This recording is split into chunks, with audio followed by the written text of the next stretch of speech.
lihat akhir-akhir ini indeks harga saham gabungan ini cenderung datar ya. Nah, kalau Iya, benar bagi sekali. mereka yang jual beli saham jangka pendek tidak bisa menikmati keuntungan dong ya? Ya memang kalau pasar saham sedang flat seperti ini, sedang datar, kita trader saham nggak bisa banyak gerakan ya. Tapi ada pilihan lain sebenarnya. Karena Apa ilmunya di saham dan di forex kurang lebih ada persamaan ya, analisis teknikal. Nah, kita bisa trading forex.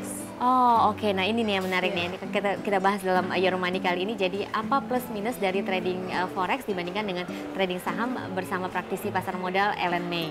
Kita jadi kalau di saham saat ini sedang stagnan, kita bisa pindah ke forex. Nah, bisa jelaskan keuntungan dari trading di forex ini apa, Mbak Ellen? Ya, jadi saham dan forex itu serupa tapi tak sama ya. Jadi ada plus minusnya masing-masing. Nah, kalau ditanya, pasti orang akan selalu tanya. Pertanyaan pertama adalah untung di mana ya? Pertanyaan pertama, untung di mana? Untungnya udah pasti lebih besar di forex. Tapi jangan lupa, biasanya yang high reward juga high risk ya. Jadi di forex juga resikonya jauh lebih besar di saham. Perbedaannya apa? Perbedaannya kalau di forex itu pergerakannya lebih cepat, lebih volatil ya. Kemudian bisa juga dimulai dengan modal kecil. Karena apa? Karena menggunakan leverage. Jadi leverage itu ibarat misalkan leverage 1:100, kita bisa beli sesuatu yang harganya misalkan $1.000 hanya dengan modal $10 seperti itu. Oke, tadi bisa dikatakan modal kecil itu mulai dari berapa, Mbak Ellen? Modal kecil bisa dimulai dari berapa ratus ribu saja dan sampai 1 juta. Jadi sekitar $100 itu sudah bisa trading forex seperti itu. Cuman memang saya sarankan sebelum masuk ke forex lebih baik kuasai analisis teknikal dulu, mulai di saham dulu.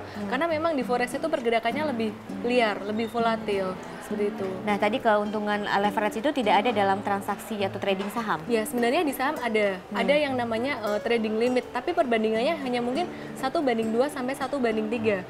Nah, kalau di forex itu ada yang 1:100, bahkan 1:500 atau 1:600 pun ada. Wow. Jadi ini luar biasa sekali. Makanya kenapa kalau ditanya untungnya cepat di mana? Cepat di forex. Karena orang mudah sekali mendapatkan keuntungan mau 100%, 200%, 1000% itu cepat sekali di forex. Tapi jangan lupa untuk Resikonya menghabiskan juga. uangnya juga lebih cepat di forex seperti itu. Nah, kalau di saham kan kita ada transaksi hanya beli saja pada saat saham beli buy atau pada saat saham rendah begitu beli untuk menikmati keuntungan di harganya naik. Kalau di forex bisa pada saat turun juga ya menikmati keuntungannya. Jadi ini yang menarik di forex adalah kita nggak terikat tren harga harus selalu naik. Ya. Ketika tren turun, kita bisa melakukan yang namanya short selling. Ya, jadi kita ibaratnya jual dulu, baru close di bawah, ambil untungnya di bawah. Nah, itu adalah yang menarik dari forex, bisa dua arah, naik dan turun kita bisa untung.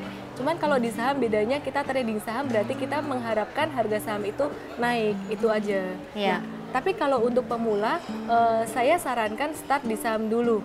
Untuk pemula di saham itu lebih baik untuk jangka menengah sampai panjang. Ya, karena apa? Karena memang di saham logikanya kita membeli sebuah perusahaan itu kita mengharapkan pertumbuhan harga sahamnya. Nah, pertumbuhan harga saham itu datang dari mana? Datang dari pertumbuhan laba perusahaan itu sendiri. Jadi kita mesti kasih kesempatan perusahaan itu untuk dia beroperasi dan menghasilkan laba atau keuntungan, dan itu butuh waktu. Oke, nah kalau di saham kan berarti analisa fundamentalnya itu turut mempengaruhi ya untuk keputusan membeli suatu saham. Kalau di forex apakah ada analisa fundamental juga atau hanya pure technical? Iya, di forex biasanya ada analisa fundamental ya, terutama analisis makroekonomi. Cuman biasanya kalau di forex itu kan cenderung trading jangka pendek ya. Jadi trading cepat. Nah, itu biasanya yang sering digunakan adalah analisis teknikal dan juga memperhatikan agenda-agenda ekonomi dunia yang mau keluar. Contohnya NFP atau non-farm payroll itu biasanya keluar pada hari Jumat minggu pertama. Nah, ketika ada agenda-agenda seperti itu biasanya terjadi satu pergerakan harga yang sangat luar biasa volatil. Naiknya tinggi sekali, kalaupun turun, turunnya dalam sekali. Nah, itu yang dimanfaatkan oleh trader forex untuk mendapatkan keuntungan besar dalam waktu singkat. Oke. Kalau di saham itu kita bisa bertransaksi hanya pada saat jam buka pasar ya, Betul. jam buka bursa. Nah, kalau di forex ini bagaimana? Apakah benar 24 jam kita bisa bertransaksi? Ya, jadi kalau di saham itu kan jamnya di Indonesia jam 9 pagi sampai jam 4 sore. Ya. Ya, sekitar jam itu ya. Tapi kalau di forex itu dari hari Senin sampai hari Jumat itu buka 24 jam. Dan biasanya malah lebih ramai di malam hari. ya. Ya. Di malam hari karena di Amerika sana lebih aktif ya. Ya. Kemudian di jam trading Eropa itu juga cukup ramai seperti itu.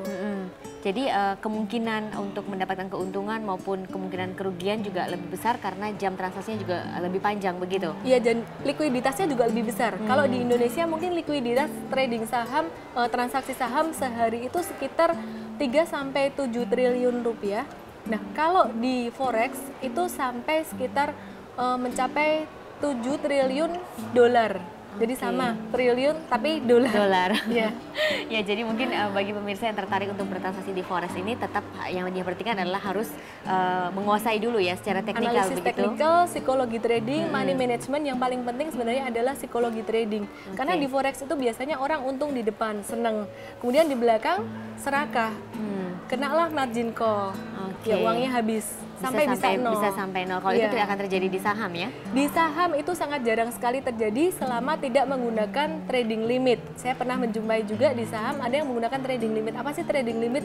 Trading limit itu juga leverage sebenarnya. Nah, ketika dia menggunakan hutang terlalu besar di saham, kemudian pasar saham turun dalam dan akhirnya uangnya nol. Tapi itu sangat jarang sekali terjadi.